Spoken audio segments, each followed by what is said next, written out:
आज हम बात करने वाले हैं भारत की सबसे महान लेखिकाओं में से एक महादेवी वर्मा की। उनकी यादों की किताब है मेरे बचपन के दिन। ये सिर्फ एक कहानी नहीं है, बल्कि उस दौर के भारत की एक ऐसी तस्वीर है जिसे आज समझना शायद और भी ज्यादा जरूरी हो गया है।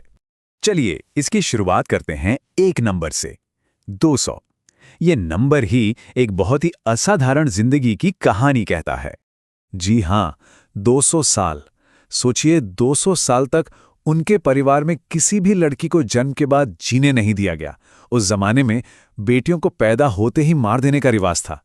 महादेवी वर्मा वो पहली लड़की थीं जो इस परंपरा को तोड़कर पैदा हुईं और जीती भी रहीं। यही बात उन्हें खास बनाती है।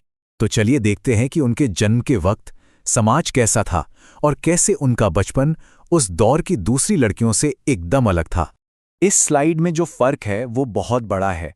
एक तरफ वो जमाना था जहां लड़कियों को बोझ समझा जाता था, और दूसरी तरफ थी महादेवी जी, जिनका स्वागत मानो किसी देवी का हुआ हो।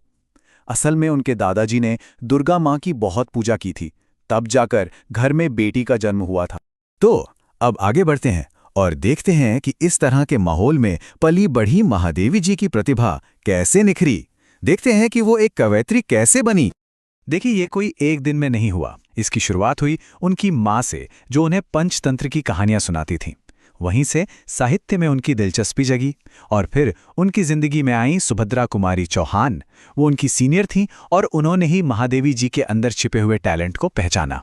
ये दोस्ती बहुत गहरी थी। दोनों साथ बैठकर कविताएं लिखती और उनका काम उस समय की मशहूर मैगजीन स्त्री दर्पण में छपता भी था। सोचिए, ये उनकी रचनात्मकता के लिए कितना बड़ा मंच रहा होगा। अब उनकी कहानी एक बहुत बड़े मोड़ पर आती है। उनकी निजी जिंदगी की एक छोटी सी घटना भारत के इतिहास से जुड़ जाती है। सवाल यह है कि भला एक चांदी का कटोरा देश की आज़ादी की लड़ाई में कैसे काम आ सकता है। ये किस्सा उनके जीवन का एक बहुत ही दिलचस्प पहलू दिखाता है। हुआ ये कि महादेवी जी कवि सम्मेलनों में जाने लगीं और हमेशा फर्स्ट प्राइज जीतती थीं। एक बार उन्हें इनाम में मिला एक बहुत ही सुंदर चांदी का कटोरा। जब गांधी जी उनके शहर आए तो वो उनसे मिलने गईं। उन्होंने गांधी जी को वो कटोरा दिखाया तो गांधी जी ने कहा, ये मुझे दोगे क्या? और महादेवी जी ने वो कटोरा खुशी खुशी देश के लिए दान कर दिया। इन बड़ी बड़ी घटनाओं के अलावा उनकी यादें हमें उनके बचपन के समाज की एक बहुत ही प्यारी तस्वीर दिखाती हैं, जहां कमाल का भाईचारा था। उनका हॉस्टल तो जैसे एक छोटा सा भारत ही था। कोई हिंदू, कोई ईसाई, कोई मराठी बोलता तो कोई अवधी, कोई बुंदेलखंडी, लेकिन सब एक परिवार की तरह रहते थे। सोचिए, एक ही मेस में खाना, एक ही जगह पर प्रार्थना और एक ही क्लास में पढ़ाई। वहां धर्म या जाति का कोई सवाल ही नहीं था, कोई मनमुटाव नहीं था, सब एक थे।